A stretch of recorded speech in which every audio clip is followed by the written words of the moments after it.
বাবার ওষুধের বোতলে কয়েক ফোঁটা বিষ মিশিয়ে ভাবির হাতে দিয়ে বললাম, ভাবি, বাবার কাশিটা খুব বেড়েছে, রাতে ঠিকমতো ঘুমাতে পারে না, সেজন্য ওষুধ নিয়ে এলাম। রাতে খাওয়ার পরে 2 চামচ খাইয়ে দিও। কি মনে করে ওষুধ নিয়ে এলে? তোমার তো বাবার প্রতি কোনো খেয়ালই নেই।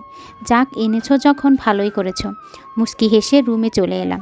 কথা বাড়াতে ইচ্ছে করছে না। এই বাড়িতে ভাবির কথাই শেষ কথা। বাবা পর্যন্ত ওনার কথার উপর কোনো কথা বলে না। ভাবিকে ভয় করে এমন না, বরং ওনাকে নিজের মেয়ের মতো ভালোবাসে। ভাবিও বাবার যত্ন আত্মি ত্রুটি করে না। সেই জন্যই ওষুধটা ভাবির হাতে দিলাম। খারাপ কিছু ঘটলেও কেউ কোনো সন্দেহ করবে না। ভালোই ভালোই কাজটা শেষ হলো। লোকটা বলে দিয়েছে বিষে কোনো গন্ধ নেই, স্বাদেও খুব বেশি পরিবর্তন হবে না। সামান্য একটু গলা দিয়ে নামলেই খেল খতম। সবে রাত 8টা বাজে। বাবা খাওয়া শেষ করে সোফার কোণে বসে খবরের কাগজ পড়ছে। বাবার করা আদেশ, তাকে রাত 8টার ভিতর খাবার দিতে হবে। যুগের পর যুগ এই নিয়ম পালন করে আসছে।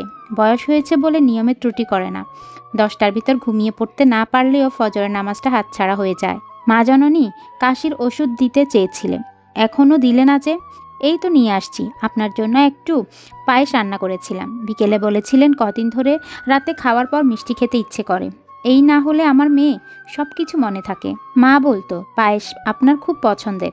হ্যাঁ মা জননী, ছোটবেলা থেকে অনেক পছন্দের খাবার। আতপ চাল, দুধ, চিনি, বাদাম, কিশমিশ, কেশর এইসব দিয়ে দারুণ রাঁধতেন আমার মা। খেয়ে বলুন তো আপনার মায়ের মতো হয়েছে কিনা? ঘরে শুয়ে ওদের কথোপকথন শুনছি। বাবা ওষুধ খেয়েছে কিনা দেখা প্রয়োজন। নিজের চোখে না দেখলে শান্তি পাবো না। রাতের মধ্যে কাজটা শেষ করতে হবে, না হলে ঝামেলা হতে পারে। রাতে খাওয়ার নাম করে ওখানে গিয়ে বিষয়টা দেখে আসতে হবে। বিছানা দিয়ে নেমে খাওয়ার ঘরে গেলাম। ভাবি ঘরে নেই। বাবা দরজার পাশে রাখা সোফার উপর বসে পায়েস খাচ্ছে। একটু আওয়াজে বললাম, ভাবি খেতে দাও। রাত 11টা না বাজলে যে ছেলের খাওয়ার সময় হয় না, সে আজ এত সকালে খেতে চাচ্ছে। শরীরটা ভালো লাগছে না, গলাটা খুসখুস করছে। বাবা বলল, মা জননী, এই অপদার্থটাকে খেতে দাও তো। অপদার্থ না বললে কি অনেক সমস্যা হয়? অপদার্থকে আর কি বলবো? বাবা কিন্তু ভুল বললেন। রঞ্জু মোটেই অপদার্থ নয়, বরং খুব কাজের ছেলে। আপনার জন্য কাশির ওষুধ নিয়ে এসেছে। বাবার মুখটা কেমন যেন ফ্যাকাশে হয়ে গেল। এমন উত্তর আশা করেননি। বেশিরভাগ সময় এই ব্যাপারে ভাবি বাবার সঙ্গে একমত থাকেন। মনের মতো হতে পারিনি বিদায় বাবা সবসময় খোঁচা দিয়ে কথা বলে। ব্যবহারটা গা সওয়া হয়ে গেলেও মাঝে মধ্যে বেশ বিরক্তও লাগে। সবাই কি এরকম হয়? সকলে একরকম হলে নিজস্ব ব্যক্তিত্ববোধ বলে কিছু অবশিষ্ট থাকে না। বাবা চুপচাপ করে রইলেন। তারপর বিষণ্ণ গলায় বলল, ওহ, তা বেশ, তা বেশ। পায়েস খাওয়া শেষ হলে ওষুধ খেয়ে শুয়ে পড়েন। আজকাল আপনার শরীরটা একটু ভালো যাচ্ছে না, সর্দি লেগেই আছে। আচ্ছা ঠিক আছে, পায়েসটা খেয়ে তারপর ওষুধটা খাবো। বাবা ওষুধের বোতল থেকে 2 চামচ ওষুধ ঢেলে মুখে পুরে দিল। ওষুধ মুখে দিতেই চোখ মুখ বিকৃত করে ফেললেন। হাত বাড়িয়ে পানির গ্লাস নিতে নিতে বললেন, ওষুধের স্বাদটা বেশ ঝাঁঝালো, অল্পতেই কাজে দেবে। প্রত্যুত্তরে কিছু বললাম না। দেওয়ালের দিকে তাকিয়ে খাবারের অপেক্ষা করতে লাগলাম।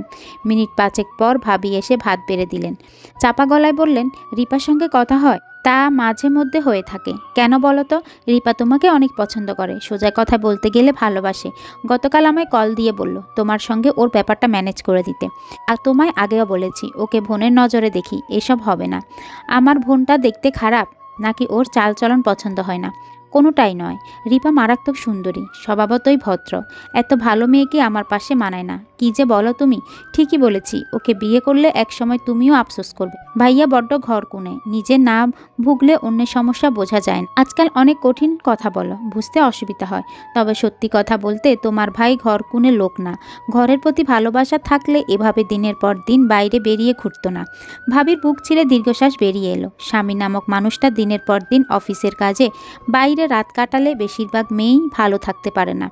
ভাইয়া কবে ফিরবে কিছু কি বলেছে? না, ও ব্যাপারে তার সঙ্গে আমার কথা হয় না। সবে 4 দিন হলো, আরও 2 দিন যাক, তারপর হয়তো ফিরে আসবে। তুমিও খেয়ে দিয়ে শুয়ে পড়ো। শুধু শুধু রাত জেগে কি করবে? ভাইয়া আজ আর ফিরবে না। বাবা নিজের রুমে চলে গেল। গিয়েছে অনেকক্ষণ আগে। ভাবি মলিন হেসে নিজের রুমের দিকে হাঁটা দিল। ভাবি মানুষ নেহাত মন্দ নয়, বরং তাকে ভালোই বলা চলে। দিনের পর দিন বাড়ির সব কিছু দেখে শুনে রাখছে। ভাইয়ার সাথে সম্পর্কটা খুব বেশি রঙিন না হলেও দুজনের দাম্পত্য জীবন বেশ সুখের। ভাইয়ার সঙ্গে কোনো ঝগড়া বিভেদ নেই। সপ্তাহে সপ্তাহখানেক বাইরে কাটিয়ে বাড়ির ফেরার পর যত্ন আত্মীর কোনো ত্রুটি করছে না। আচ্ছা, রিপাও কি এমন মানানসই মেয়ে মানুষ, নাকি প্রচণ্ড তেজি স্বভাবের?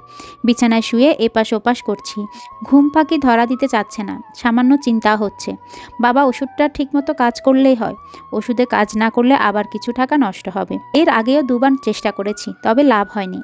বাবা যেন কেমন করে বেঁচে গিয়েছে, বোধহয় বিষ নষ্ট ছিল, দোকানদার ঠকিয়ে দিয়েছে। পরপর দুবার কাজ না হওয়ার পর লোকটাকে অনেক খুঁজেছি, কিন্তু কোথাও পাইনি। এসব জিনিস নিয়ে বেশি দিন এক এলাকায় ঘোরাঘুরি করা বেশ মুশকিল, পুলিশের খপ্পরে পড়লেই শেষ। আপাতত বিষের চিন্তা মাথা থেকে বের করে দূরে সরাতে না পারলে সারা রাত ঘুম হবে না। বাবা ঠিকই বলে, আসলে আমি একটা অপদার্থ ছেলে। অপদার্থ না হলে কি একই মিশনে পরপর দুবার ফেল করি? যাই হোক, এবার কাজ হলেই হলো, সব কিছু সমাধান হয়ে যাবে। ব্যর্থ হওয়ার পর ভেঙে না পড়লে দিন শেষে সফলতার মুখ দেখা যায়। চিন্তা মাথা থেকে বের করতে পারছি না। মোবাইল বের করে রিপার নাম্বারে কল দিলাম। মেয়ে মানুষের সাথে কথা বললে নাকি দুনিয়ার চিন্তা ভুলে থাকা যায়। দুবার রিং হওয়ার পর কল রিসিভ হলো। জড়ানো মেইলি কণ্ঠে বলে উঠল, কে আপনি? রাত বিরাতে কল দিচ্ছেন কেন? চাপা গলায় বললাম, আমি রঞ্জু। ভাবি বলল, আপনি কিছু কথা বলতে চান আমার সঙ্গে? সময় করে আপনার সঙ্গে কথা বলতে। ওহ সরি, আসলে বুঝতে পারিনি আপনার সময়ের যে দাম। কি জন্য কল দিতে বলেছিলেন? আমি আপনাকে কল দিতে বলিনি, বরং আপনি বলেছেন আমার সঙ্গে আপনার মাঝে মাঝে কথা হয়ে থাকে। তখন কথা বলতে ইচ্ছে হয়েছিল। মিথ্যা বলতে হবে কেন? মাঝে মধ্যে একটু কথা বললে কি খুব অসুবিধা হয়? না, তা হবে কেন?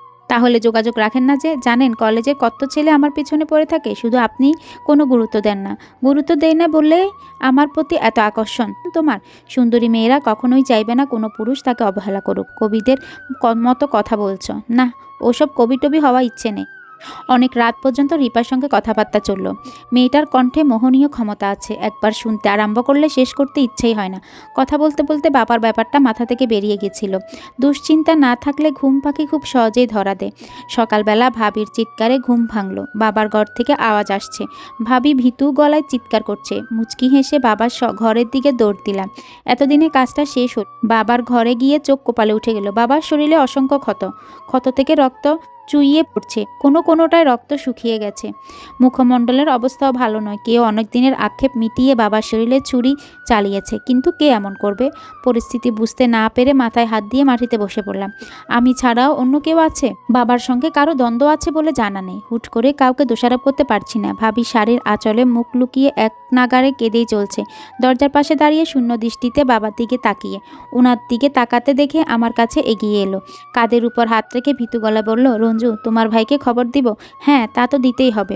তুমি ভাইকে খবর দাও, ভাইয়া এসব জানা প্রয়োজন। আমি পুলিশকে কল করে বিষয়টা জানাচ্ছি। দেরি করলে সবাই আমাদেরকে সন্দেহ করবে। কি থেকে কি হয়ে গেল আল্লাহ রে! ভাবি কাঁদতে কাঁদতে মোবাইল খুঁজতে গেলেন। যদিও ভাবির মোবাইলটা ওনার ঘরের টেবিলের উপর রাখা আছে। বাবার রুমে আসার পথে দেখে এসেছি, ঘরের দরজা করে খোলা। ঘরের মধ্যে এক পলক তাকালে স্পষ্ট দেখা যাচ্ছে, তবুও তা খুঁজে পেতে বেশ সময় লাগবে। এখন বিপদের সময় কোনো কিছু ঠিকঠাকভাবে খুঁজে পাওয়া সম্ভব নয়। দোতলা বাড়ি আমাদের, নিচতলায় একটা রুমের বাবা থাকেন। নিচতলায় বেশিরভাগ জায়গা জুড়ে ড্রয়িং রুম আর খাওয়ার ঘর। উত্তর দিকে রান্নাঘর, রান্নাঘরের পাশে বিশাল বারান্দা। দক্ষিণ দিকে দুটো রুম আছে, এক রুমে বাবা থাকেন, অন্যটাই খালি পড়ে থাকে। কোনো মেহমান যদি বেড়াতে আসে তখন ওখানে থাকে। উপরের তলায় 5টা রুম, রুমে দুটোতে ভাবির দিয়ে জিনিসপত্র, একটা রুম ফাঁকা, অনেক মেহমান আসলে ঢালাই বিছানা করে ঘুমানোর জন্য। একটাতে দুনিয়ার অকেজো জিনিসপত্র বোঝাই করা, অন্য ঘরে আমার বসবাস। বাড়িটা দূর থেকে দেখতে অদ্ভুত সুন্দর হলেও কাছ থেকে কেমন যেন এলোমেলো করা। কে যে বাড়ির ইঞ্জিনিয়ার ছিল জানা নেই, তবে মায়ের মুখে শুনেছি বাবা নিজে তদারকি করে বাড়ি তৈরি করেছে। তোমার ভাই কল ধরছে না রঞ্জু? ওহ, ঘুমিয়ে আছে বোধহয়। আজকাল সকালের দিকে বেশ ঠান্ডা পড়তে শুরু করেছে। পুলিশ কি বলল? কল দেয়া হয়নি, মোবাইলে ব্যালেন্স শেষ। তোমার মোবাইল দিয়ে কল দিতে হবে। তাহলে দেরি করছো কেন? নাও তাড়াতাড়ি কল দাও। ভাবি মোবাইলটা আমার দিকে এগিয়ে দিল। ওনার হাত কাঁপছে। কিছু মানুষ এমন পরিস্থিতিতে হাত পা কাঁপতে থাকে, ভয়ের কারণে এমন হয় নাকি? পুলিশের নাম্বার জানা নেই। উপায় না পেয়ে 999 নাম্বারে গিয়ে কল দিলাম। একবার রিং হতেই কল রিসিভ হলো। ওপাশ থেকে গম্ভীর স্বর ভেসে এলো। মিনিট সাথে কথা বলার পর কল কাটলাম। কি বলল? আমাদেরকে দুশ্চিন্তা করতে নিষেধ করেছে, কোনো জিনিসে হাত লাগানো যাবে না, ভয় পাওয়ার কিছু নেই। ওদের প্রতিনিধিরা কিছু সময়ের মধ্যে আমাদের বাড়িতে পৌঁছে যাবে, শুধু মোবাইলটা চালু রাখতে হবে। ও আচ্ছা, তুমি গিয়ে চোখে মুখে পানি দিয়ে এসো, আমি ভাইয়াকে কল দিচ্ছি। আচ্ছা। ভাবি এলোমেলো পায়ে বাথরুমের দিকে হাঁটা ধরলো। ভাইয়ার নাম্বারে কল দিলাম। ভাবি মেয়ে হিসেবে বড্ড রোমান্টিক। স্বামীর মোবাইল নাম্বার জান পাখি দিয়ে সেভ করেছে। পরপর 4বার কল দেওয়ার পরও ভাইয়া কল রিসিভ করলো না। বিরক্ত হয়ে মোবাইল রেখে দিলাম। রঞ্জু, তোমার ভাইয়া কি বলল? ফোন রিসিভ করেছে? না, ফোন রিসিভ করেনি। এত সব কাণ্ড শুনেও কিছু বলেনি? না ভাবি, কিছুই বলেনি। কারণ ভাবির মুখটা মলিন হয়ে গেল। হয়তো বুঝতে পেরেছে ভাইয়া ওনার কল দেখে রিসিভ করতে চাইছে না। এসব ঘটনা নতুন বলে মনে হচ্ছে না। এমন অনেক স্বামী আছে যারা বউয়ের কলকে তেমন গুরুত্ব দেয় না। সোফায় বসে পড়লাম। দাঁড়িয়ে থাকতে কষ্ট হচ্ছে। সোফার কোণে সেই ওষুধের বোতলটা রাখা। ভাগ্য আমার সয়া হয়েছে তাহলে। ভাবির চোখ ফাঁকি দিয়ে বোতলটা হাতে তুলে নিলাম। তারপর সিঁড়ি দিয়ে উপরে উঠতে লাগলাম। কোথায় যাচ্ছ? ভাবি, আমি একটু ওয়াশরুমে যাচ্ছি। ভাবি লজ্জায় মুখ ফিরিয়ে নিলেন। রুমে এসে সোজা বাথরুমে ঢুকে দরজা লাগিয়ে দিলাম। কমেটের ভেতর ওষুধ ঢেলে ফেলে 2 বালতি পানি দিয়ে দিলাম। পুলিশের কেউ এই ঘরে তল্লাশি নিতে এলে ঝামেলায় পড়ে যাব। সমস্যা হলো বোতলটা কোথায় লুকাবো? ঘরের কোণে ফেলে রাখলে সমস্যা হতে পারে। পানি দিয়ে বোতলের ভিতরে পরিষ্কার করে নিলাম। তারপর সেটা আর রুমের জানালা দিয়ে ওই ঘরে ফেলে দিলাম। নিচ থেকে ভাবির গলার স্বর ভেসে আসছে। নিচে গিয়ে দেখলাম বাড়ির সামনে সাদা রঙের গাড়ি এসে দাঁড়িয়ে আছে। ওরা চলে এসেছে বোধহয়। আমার ভাবনা সত্যি করে 4 জন লোক বাড়ির ভেতর প্রবেশ করলো। সদর দরজার কাছে দাঁড়িয়ে বলল, রঞ্জু নামের কে আছে? দ্রুত পায়ে দরজার কাছে এগিয়ে গেলাম। বিনয় গলায় বললাম, জি আমি রঞ্জু। আপনি আমাদের কল করেছিলেন। আপনার বাবা মার্ডার হয়েছে। জি হ্যাঁ। চলুন তো, কোথায় কি হয়েছে দেখাবেন। ওনাকে নিয়ে বাবার ঘরে প্রবেশ করলাম। ঘরে ঢুকতে একজন বলে উঠল, চাপা ফুলের গন্ধ পাচ্ছেন কেউ? কই না তো। রঞ্জু বাবু? না, নাকে এসব গন্ধ ধরা পড়বে না। আপনার কাছে জানতে চাইনি। রোগা মতো লোকটা বলে উঠল, হ্যাঁ স্যার পাচ্ছি, দোলন চাপা ফুলের গন্ধ পাচ্ছি। মুখ বিকৃতি করে ঘরের কোণে দাঁড়িয়ে রইলাম। লোকটা আমায় অপমান করলো কেন? নিজেদের নাককে মনে হয় কুকুরের নাক মনে করেছে যত সব। রঞ্জু সাহেব কি আমার গালমন্দ করছেন? কই না তো। আপনার মুখে ভাবসাব দেখে তেমনই মনে হচ্ছে। আচ্ছা যাই হোক। কথা বলতে বলতে আমার দিকে হাত বাড়িয়ে দিল। মুচকি হেসে বলল, আমি বাচ্চা, আপাতত এই কেসের দায়িত্ব আমার উপর। সেই সুবাদে আপনার সঙ্গে অনেক কথা বলতে হবে। অনিচ্ছা সত্ত্বেও হাত বাড়িয়ে দিলাম। ছেলে মানুষের হাত এমন নরম হয় নাকি? নিশ্চয় 3 বেলা অলিভ অয়েল লাগান। আপনার বাবার নাম? মনির চৌধুরী। বিখ্যাত মানুষ? কি বললেন? জি, মনির চৌধুরী একজন বিখ্যাত মানুষ ছিলেন। তা ওনার এই অবস্থা কি করে হলো? জানি না কি করে হলো। কি করে হলো জানলে আপনাদের ডাকবো কেন? আপনি বোধহয় রেগে আছেন। না, একদমই না, বরং বিরক্ত লাগছে। সব কিছুর জন্য দুঃখিত। বাবার মৃত্যুতে ছেলের মনের অবস্থা বুঝে কথা বলা উচিত ছিল। আচ্ছা, কিছু মনে না করলে আপনারা একটু বাহিরে গিয়ে দাঁড়ান। আমরা ঘরে তল্লাশি নেব। খুনি কি প্রমাণ ছেড়ে যায়? চেষ্টা করে প্রমাণ লোপাট করে দেওয়ার, তবে সফল হয় না। বাচ্চা নামক পুলিশ অফিসার ওকে খুব বেশি পছন্দ হলো না। লোকটা কেমন হেয়ালি করে কথা বলে। ঘর থেকে বেরিয়ে এসে সোফার উপর বসে পড়লাম। বাড়ির বাহিরের লোক জড়ো হয়ে গেছে। পুলিশের একটা লোক এদের কাউকে বাড়ির ভেতর ঢুকতে দিচ্ছে না। 2 জন মিলে ঘরে তল্লাশি করছে। ইন্সপেক্টর বাদশা দাঁড়িয়ে দাঁড়িয়ে হুকুম করছে। এইটা ওটা ধরে দেখছে। ভাবি মোবাইল কানে ধরে বসে আছে। হয়তো ভাইয়াকে কল দিচ্ছে, কিংবা ওনার বাপের বাড়ির লোকজনকে বলছে। ভাবি বলল, রঞ্জু তোমার ভাইয়া কল ধরছে না, দেখো না কি হলো। কই দেখি, আমার কাছে মোবাইলটা দাও। ভাবির হাত বাড়িয়ে মোবাইল এগিয়ে দিল। তারপর মলিন মুখে এদিক ওদিক তাকাতে লাগলো। পরপর 2 বার চেষ্টা করার পর ভাইয়া কল ধরলেন। ঝাঁঝালো গলায় বললেন, এতবার কল দেওয়ার দরকার কি? তোমার বাবা মরে গেছে নাকি? খবর দিতে কল দিয়েছ? ভাইয়ার প্রতি জমিয়ে রাখা বিশ্বাসটুকু খুচরো পয়সার মতো মাটিতে গড়িয়ে পড়ল। ভাবির সঙ্গে এমন ব্যবহার মেনে নিতে কষ্ট হচ্ছে।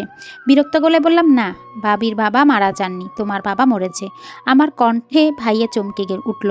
ব্যস্ত গলায় বলল, রঞ্জু তুই কী সব বলছিস? মজা করিস না। মজা করার পরিস্থিতিতে নেই ভাইয়া। বাবা আর নেই। কেউ বা কারা যেন ওনাকে খুন করেছে। বাড়িতে পুলিশ এসেছে। তোরা এখন খবর দিচ্ছিস? কবে যে তোদের জ্ঞান বুদ্ধি হবে? সকাল থেকে কতবার কল দেওয়া হয়েছে হিসাব করে দেখো। এখন কি অবস্থা নিজের চোখে দেখে যেতে পারলে দেখে যাও।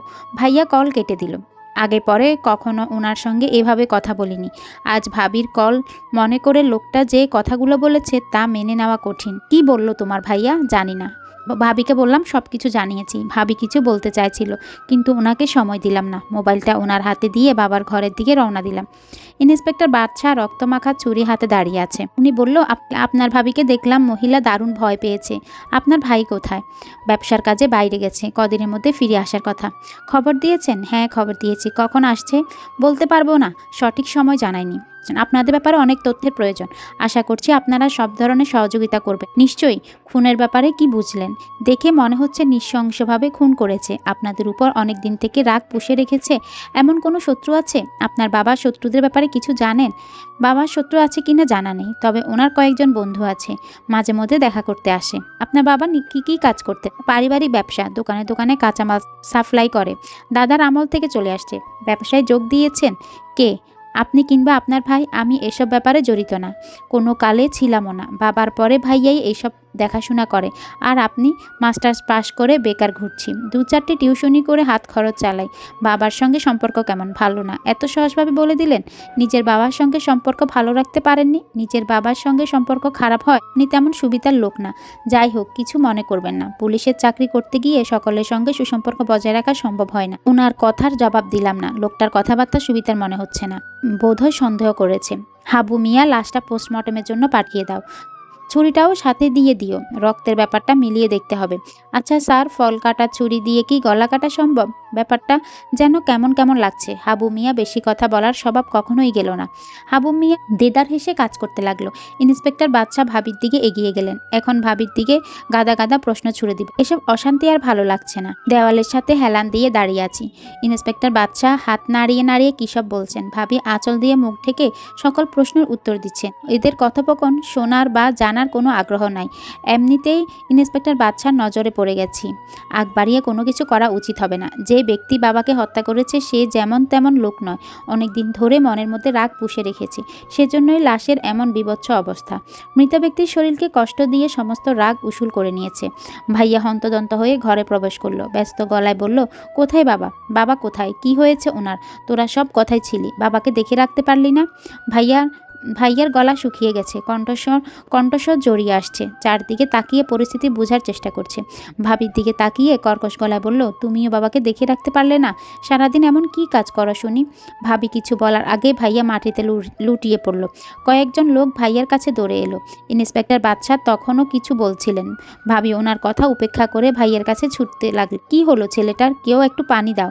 বাপের মরা সহ্য করতে পারেনি, জ্ঞান হারিয়েছে। সত্যি ছেলেটা বাপকে অনেক সম্মান করত। আজকাল ছেলেদের মতো ছেলে নয়। ভাইয়াকে ঘিরে ছোটখাটো জটলা সৃষ্টি হয়েছে, সেখান থেকে এইসব কথা ভেসে আসছে। ইন্সপেক্টর বাদশা তীক্ষ্ণ নজরে আমার দিকে তাকিয়ে আছেন, হয়তো কোনো হিসাব মেলানোর চেষ্টা করছেন। উনি আপনার ভাই? হ্যাঁ।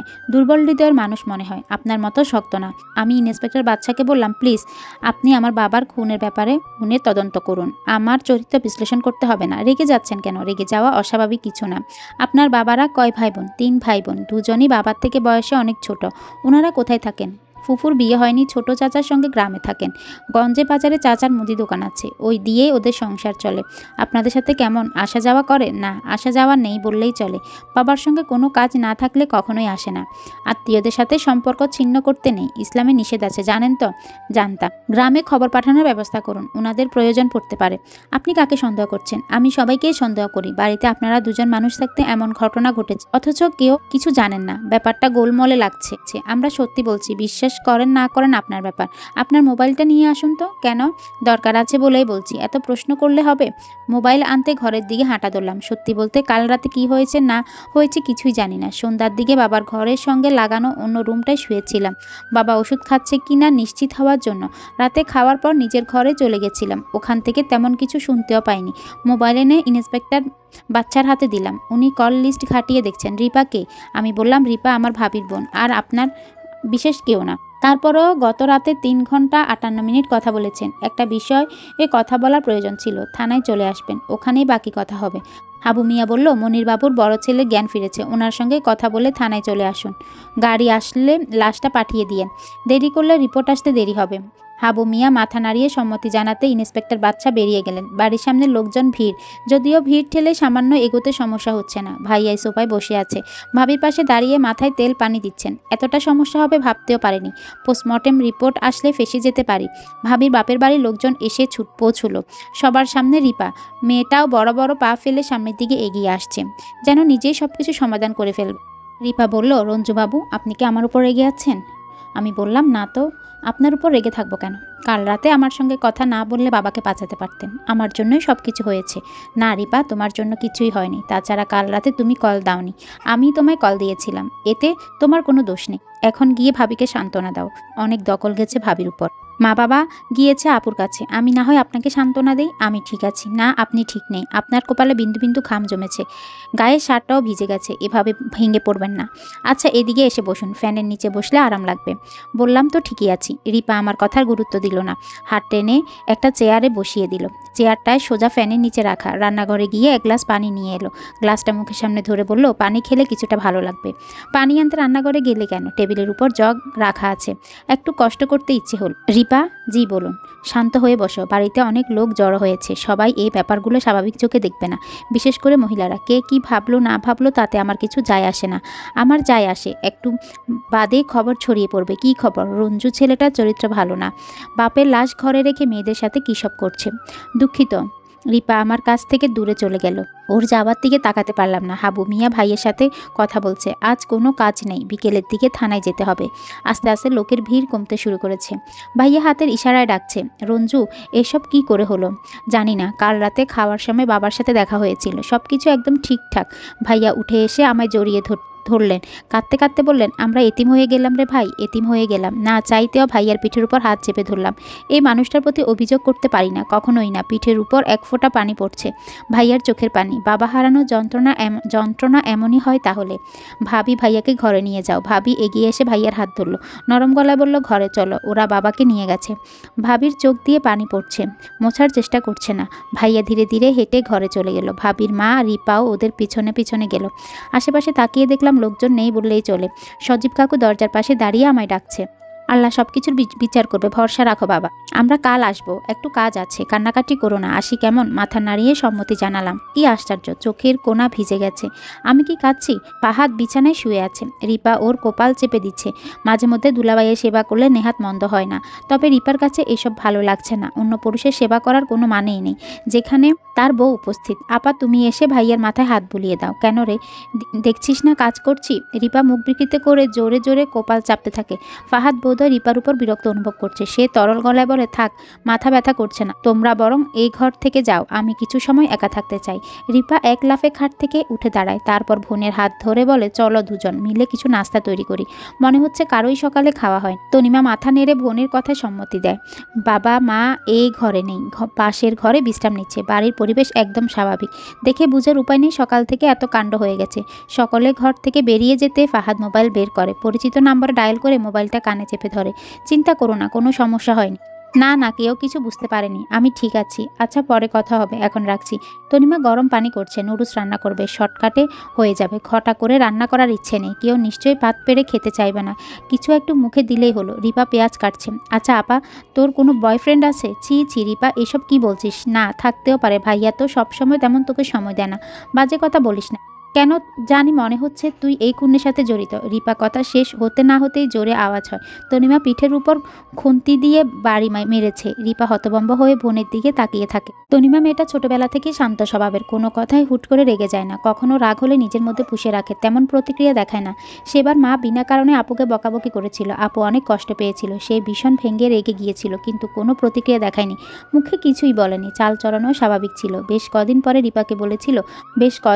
রিপাকে বলেছিল মায়ের উপর ভীষণ রেগেছিলাম, তোমায় দেখে তা বুঝতে পারিনি। সত্যিই রেগেছিলে? মিথ্যে বলবো কেন, রাগ দেখাতে ইচ্ছে করে না, মনে হয় রাগ দেখালে মান কমে যায়। এই কেমন কথা, তুই বুঝবি না, বাদ দে। শান্তশিষ্ট তনিমা রেগে গিয়ে কাউকে আঘাত করেছে এই কথা যেন বিশ্বাসই হতে চায় না। রিপা জোরে জোরে শ্বাস নিতে থাকে। মুখ সামলে কথা বলবি, দিনে দিনে বেয়াদব হয়ে গেছস, তাই না? মুখে কিছুই আটকানা, কর্কশ গলায় বলে ওঠে তনিমা।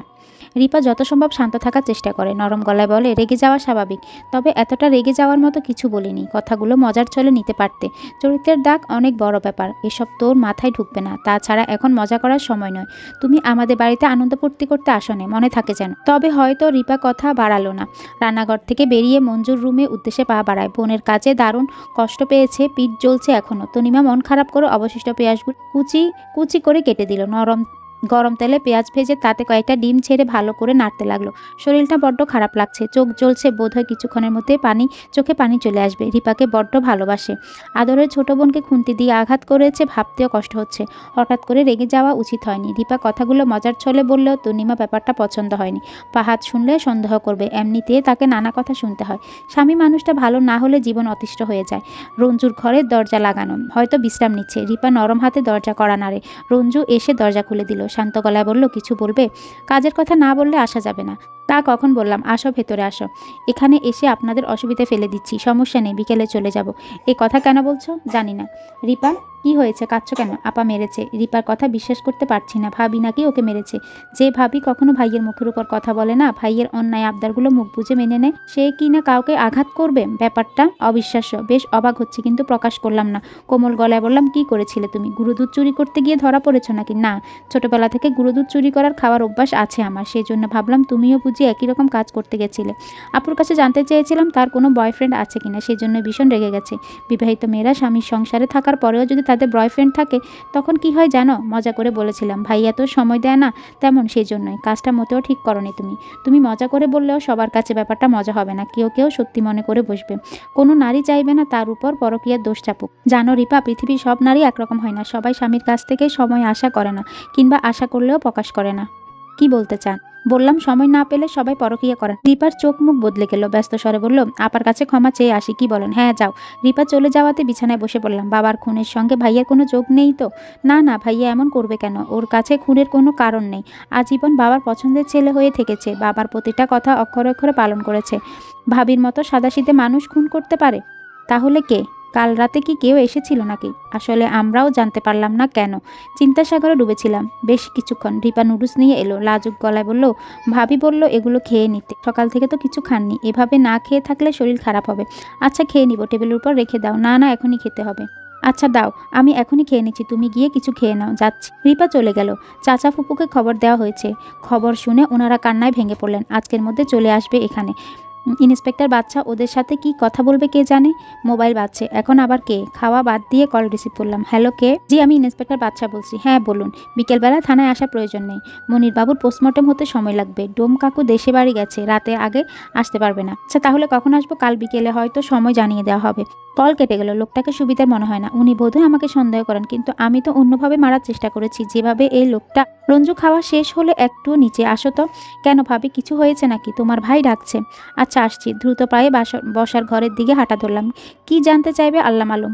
বসার ঘরে অনেকে উপস্থিত, বাড়ির লোক বাদ দিয়ে বাইরের লোকও আছে, হয়তো বাবার ঘটনা শুনে সমবেদনা জানাতে এসেছে। ভাইয়া আমায় দেখে নড়ে চড়ে বসলো, তরল গলায় বলল, কাল রাতে কি হয়েছে? আমি বললাম, জানি না। সত্যি কি কিছু জানিস না? না ভাইয়া, সত্যি কিছু জানি না। ভয়ঙ্কর কিছু জানলেও খুব সহজে স্বীকার করে নিতাম।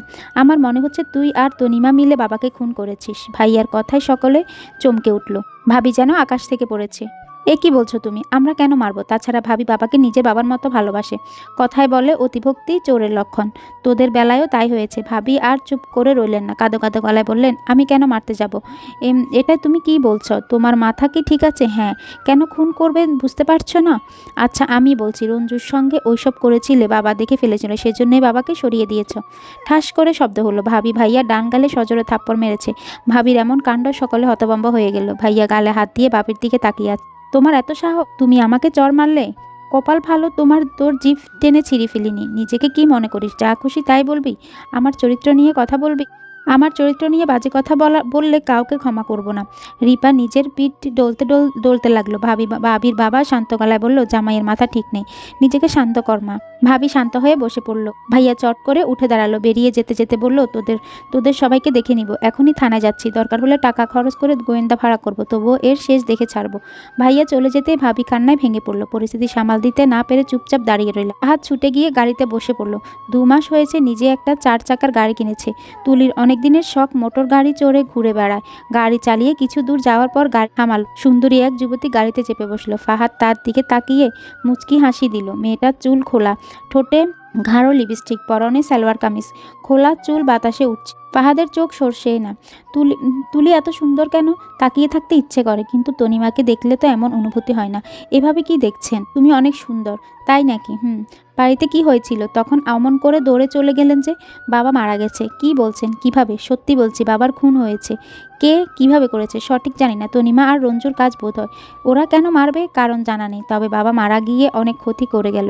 কি ক্ষতি হয়েছে? বাবা চাইছিল